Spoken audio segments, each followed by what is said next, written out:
Несмотря на предупреждение мамы, что дочь неразговорчива, Марьям все-таки дала понять, что ей нравится представление, которое устроили аниматоры. Скажи, тебе нравится праздник?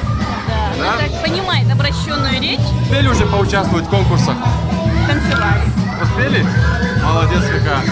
У нее детский церебральный паралич, врожденный порок сердца и несколько других диагнозов. Сейчас ей сдаваться нельзя. С самого рождения дочери Амина Батырова обивает пороги реабилитационных центров и клиник. Сначала в Ингушетии, затем в Москве и в Санкт-Петербурге. В свободное от разъезда время они любят рисовать, петь и танцевать, насколько это позволяет здоровье. Познают с большим интересом мир и все то доброе, что в нем есть. Мы знаем всех животных, у нас энциклопедия дома есть такая книжечка, она может назвать, показать пальцем любое животное, ящерица, варан или вот, так, и даже породы собак.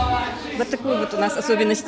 Сегодня в Международный день инвалидов в зале ресторана люди с ограниченными возможностями здоровья наслаждаются развлекательными представлениями вместе с самыми близкими. На столе изобилие блюд, но дети предпочитают сладкое. Мамы в этом не отказывают, кормят с ложечки. Сами с удовольствием наблюдают за выступлением артистов. Сейчас что мы делаем? Сейчас я достану снарядики и нашу волшебную пушку. Договорились?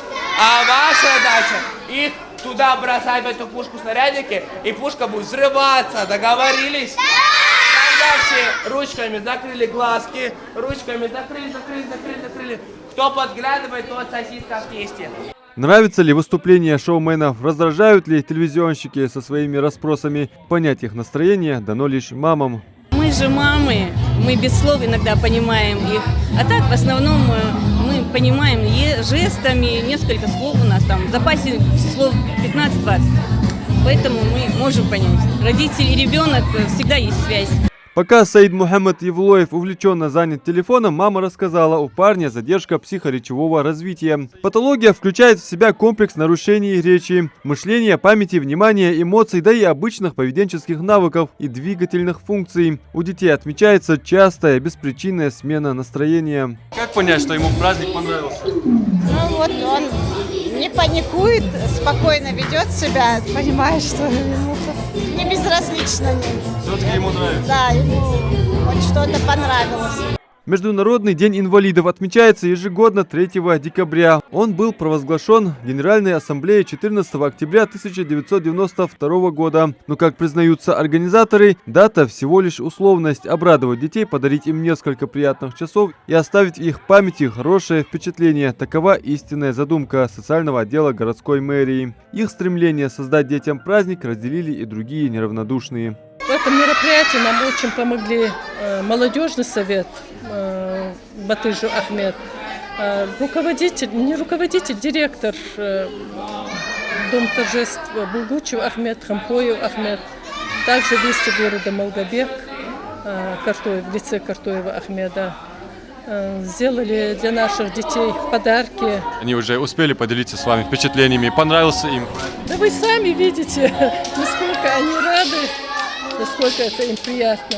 Я испытала чувство гордости, поскольку для проведения данного мероприятия было выбрано именно наше заведение.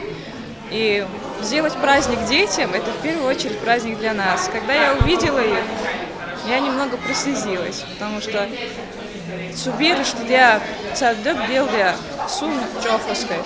Ардок хастер, ерж балик жмуди ерберж. Agar nanuş kırbal kiziklik bayibiyan, kizik tanı oslu kuduş. Kizik agar da gozdaq yani vaş qitat kutan. Soğutuş itaat var. Soğutuş ozmeti agan da armalar agar kizik doksa qerdim agan xubbuji hamvaş tadaqat watan. На 2022 год, по данным ВОЗ, в мире насчитывается более 1 200 000 000 людей с ограниченными возможностями здоровья. К ним относится почти каждый 7-й человек на Земле. Таким образом, люди с ОВЗ представляют собой крупнейшую по численности среди всех уязвимых групп. Давай, принцесса, пока. Пока. Мы можем прощаться пока. Пока-пока. Да. Адам Мережков, Ахмед Горбаков, Новости 24.